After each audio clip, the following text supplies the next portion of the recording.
Good evening, guys. Good morning. Good afternoon, whenever you're listening. Welcome to another episode of the Good Living Podcast. It's still me, Coke Boy, with you. And I was supposed to record yesterday, as you guys know, as I normally do. But obviously, the elections has been all over the place, scattering my head up and down. I've not left my house in 2 days.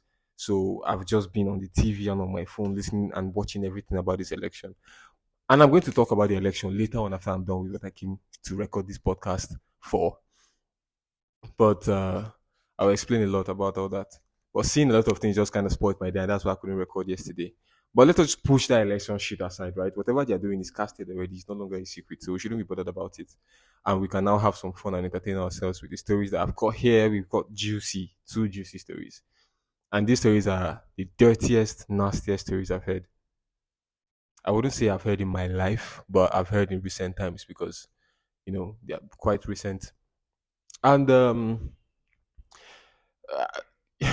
and just to be clear, what am I saying? I beg. Let me just tell you the story straight up, right? I don't want to waste any time on my episodes. So there's this guy and this girl they're dating, and they oh shit, I came across this. I sorry, I hate when I do this too. I came across this funny post. Yeah, it's dark humor. It made me laugh. I don't know why I'm evil like that, but I'm pretty sure all of you laughed. Would laugh if you saw it. If you've not seen it before, though. Where an armless girl, yeah, posted a picture of herself and called herself a snack. And then somebody commented on that and asked who took a bite. That's by the way. So this guy and this girl they were dating, not the armless girl. This is my story. Not my story. The story, the nasty story. This guy and this girl they were dating, and they went to the same school. But obviously the guy had graduated, and then the girl was they met during holiday, so she had to go back to school. Sweet relationship. They loved each other, and everything was good. This story is not about their relationship. I'm getting to the crux of the story. So she went to school now. She was there. It's in another state, right, from where they both live. So they were texting, keeping in touch. Everything was going well. Fantastic relationship. And then an opportunity came. I think the guy had to go and do clearance or something like that in school. So yeah, he had not had sex with his babe. He had not done anything since she left, which was like 3 to 6 months now.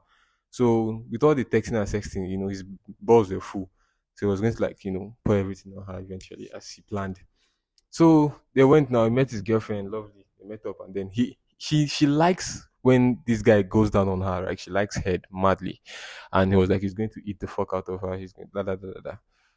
And so they got to it now. So she was expecting it too because he had already promised her, don't worry, I'll do everything, I'll lick the plate and up and down.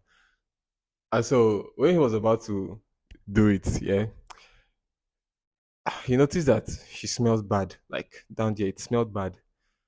But he didn't want to ruin her day or make her feel bad. So he now went to town still with the smell. And it even, you know, tasted worse. But while he was doing it, it was getting worse and worse, and he couldn't bear it. So he now stood up and wanted to do something about it. So this sweet they call Alpenlibe. I don't know if you know that this is or if you know the pronunciation, but this is what I call it Alpenlibe. It starts with AL, written in cursive, yellow, sweet, candy. So he had that, yeah, and he wanted to use that to offset some of the bad taste. So now, guys, the way we do things codedly, he stood up as if he wanted to just be creative, took out the sweet, put it in his mouth, rub it around her this thing, and he was doing being creative like that. And let me tell you, guys are always very creative. You ladies, if you don't know, there are lots of I'm going to say something here now, yeah. If you don't know, there's a lot of guys that every guy you've been with that has touched you down there, he took his hand to his nose at one point or the other. Sometimes you try to be do sleight of hand, magician move with it, so you don't know that we're actually smelling it. But look, no matter how pained you are, as a man, you are curious enough to know what it smells like. You already know what it smells like, but you just want to know what this new one smells like or what it smells like today. I don't know why these men do these things, but this is what we do. And there's something else also that men do. But it has skipped me. Should I use the pause button and get it back? No, let me just go back to my story. So he used this and was being creative and put it in his mouth. So he would lick it, he would use play with it, do tongue twister, and he's mixing it basically, yeah. And then somehow he was trying to be smooth with it, and use his tongue to use his mouth to put the sweet around her VJ and caress it, but somehow he put it inside of her. You get, he put the sweet inside her. He has licked it already to a point. Put the sweet inside her, and then he now wanted to remove it. So he put his hand, tried to do like his fingering her, put his hand, found it, put it into his mouth and continued licking. But then in his mouth, the sweet has lost taste as it came out. Now I know what you're thinking. Maybe all the flavor has been sucked up by this. Yeah, that's what I thought too. But then he was just going with it and just felt, you know what, this thing. Maybe if I, you know how, if you're not getting satisfied with sweet, you just chew it so that you can just spread it around your mouth. He chewed it, and apparently what he was chewing was a cyst with pus in it. Like she had an infection, she had gonorrhea, she had a cyst, she had cysts inside her vagina, and he just took out one of them and beat it, and his mouth was filled with pus and blood, and it was, yeah, yeah. So he stood up and he couldn't bear it anymore, vomited all over the place, and it was, ah. And for me to imagine that, and I've done that to you now. Sorry, you tuned into the podcast. So that's what he did. That's what happened. That is nasty to even imagine. So it turns out she had cheated on him when she got to school, and she couldn't solve that whole problem before he came, or she wasn't even aware that that was. So she had gonorrhea, and he ate the fuck out of the gonorrhea as well. If you love me, love my dog. So yeah, that's how that one went. Nasty, nasty. But the second thing I want to tell you that that men do, I don't know, this is a tactic, yeah. You know that men, I've never had discussions with the guy that told me this. This is what he does. When you're having sex with somebody, your men, our job is to not come. And women, your job is essentially to try and get yourself satisfied as quickly as possible, because you can't rely on men to stay long enough for you. So it's opposites. And for a man to try and fulfill his part, he will do everything. He will think of shit smeared on a dead guy. He will think of his grandmother's underwear and anything just to keep him there in the zone so it doesn't get too sweet for him and he passes. So one more thing that somebody told me he does. Like I told you guys earlier, once a guy has touched you down there, yeah, his hand has gone to his nose at some point or the other, whether he saw it or not. So he says maybe if he's doing back shots, for example, so she can't see his face and it's getting too interesting for him and he thinks he's going to bust, he just takes his hand to his nose so he can smell that rubbish and then it will reset him back. So this is how you actually try to, if you're enjoying too much, we try to fuck it up for ourselves so that we can please these women more. Why is this such a raunchy, nasty episode? But that's what it's for. All right. So this is one I'm going to say now. I said it on one of the podcasts I was going to upload on YouTube that I never did. It's a story I heard last year. All right, so let me just paraphrase. I don't want to give the exact details because you might figure out some things about the story. All right, so there's a guy, right? He went clubbing with another guy. One of them is fairly popular. The other one is just standard, right? So in a different city from where they live, they were clubbing. It was a sweet night. Everything was going well. At the club, there was this girl that was just like on this main guy. Let's just call one the popular guy and one the unpopular guy. So this one particular girl on this popular guy, right? They were hitting it off. Everything was going great. And so the lodge hotel too, the main guy and the popular guy, and the main guy and the other guy, right? Let me just call the main guy and other guy. So they lodged, and so they were hitting it off properly. Everything was going well and everything. The girl even followed this main guy. I think the other guy went to sleep first, went to his hotel room first. But he saw three of them were together, but she was more leaning into the main guy.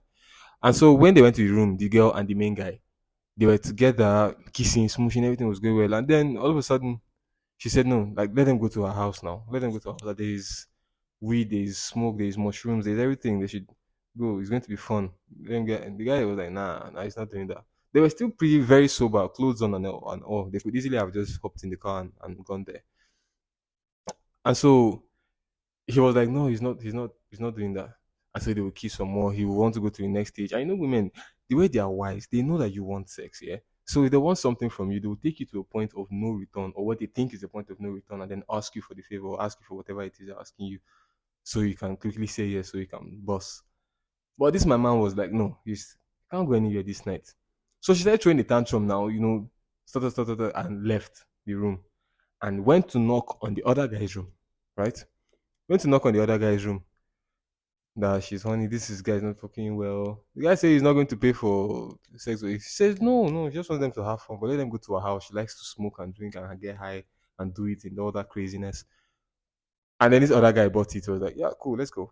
So he went to check on his friend, so that the guy was just there. He said, I'm going on. Your friend knew, he didn't tell his friend, but his friend knew that, okay, it's this girl, but he didn't mind. Told them didn't mind. He just met her in the club. Could be anybody. So he's a man now. He's thinking, okay, I can hold my own. It's just a house. Fellas, stop going to women's house. It's dangerous. They will some tell you that they've broken up with somebody and they are still dating the person. It's when they meet you there with gun that you will know. So that's one thing. So, but he middle of the night, yeah. Apparently, our house was so far away. It was like 20 minutes away. So they were driving and driving and driving, and they got to our house eventually. Crazy stuff. Now they smoked. The girl took some mushrooms, and they did a line of cocoa. Yeah, and then she said she likes to be kinky. Tied this other guy to the side of a chair. Uh, tied his hands. Just kind of like tied his hands and sat him down. I started blowing him. You get, so she was on him going sloppy seconds and everything. And then she just stopped. Yeah, she just stopped with him still inside her mouth. Stopped, passed out. Yo, my guy was there. Alpha, he was trying to use his waist to shake her. Yo, get up now. If you're not going to continue, at least slide off this thing and don't imprison my. So she wasn't getting up. She was passed out completely. So like 5 minutes or 3 minutes later, he saw this huge light pulling up in front of the house. So somebody was coming home. He looked around the room to see if it was a house that was even for a girl or a boy or a couple, and he couldn't really decipher anything. And then one huge guy just entered. Not muscular, but like chubby, fat, tall. Entered. He didn't see the guy at first, but from the footsteps, he knew that this person was a large male. And at this point, he has been there for long. So the guy was still on top of him, passed out. He was scared for his life. Then the guy passed the door of the hallway. Like the door was open, and he passed the hallway and looked inside and didn't enter, didn't say anything. He didn't even stare. He just looked and passed and went to what seemed like the kitchen and was doing something for like 3 minutes. Maybe he was cooking something for himself or microwaving something. He finished, he took that, he passed, looked again, went, and then, sat down. The guy started hearing TV on. The guy was watching TV. So at this point, he was like, yo, you know what? If I die, I die. I cannot just be here till morning. So he started shouting for that guy to come and help him. Please, I'm here. I'm sorry. I didn't know she told me, just saying all sorts of things, saying he didn't know she was married or she had a boyfriend or brother or anything. He doesn't know what he's doing here. Apologizing and saying they should just help him. He should go. He will never, all the please. And then this guy now came. I finally went to the kitchen again, right? Dropped his plate, did his dishes. And then on his way back, he now leaned by the door and said that what happened? The guy now explained it to him, just summarized it. And I said, okay, those two things are the only things he said. He came, pulled the gear off, and sucked off this guy. Yeah, the guy sucked off the tied guy. I released him and told him that if he wants to sleep, he should sleep here. But if he wakes up and sees him asleep, he's going to die. So, like every right thinking person, he stormed out of that house and had to make his way back to the hotel. And that's another nasty story. And yeah, I don't know which of them I will consider. I think the other one is more gross, and this one is just completely all over the place. So those are the two. Ah, now about these elections, do I even really need to talk? I don't think anybody cares about Cookboy's opinion for real. Let's just leave this whole podcast at 15 minutes. Yeah, can we agree on that? Yes, please. All right. Thank you very much for listening to the Good Living Podcast. Have a good week, and I hope our candidate wins because he has already won. We've cast our votes for him. So, yeah, have a nice one.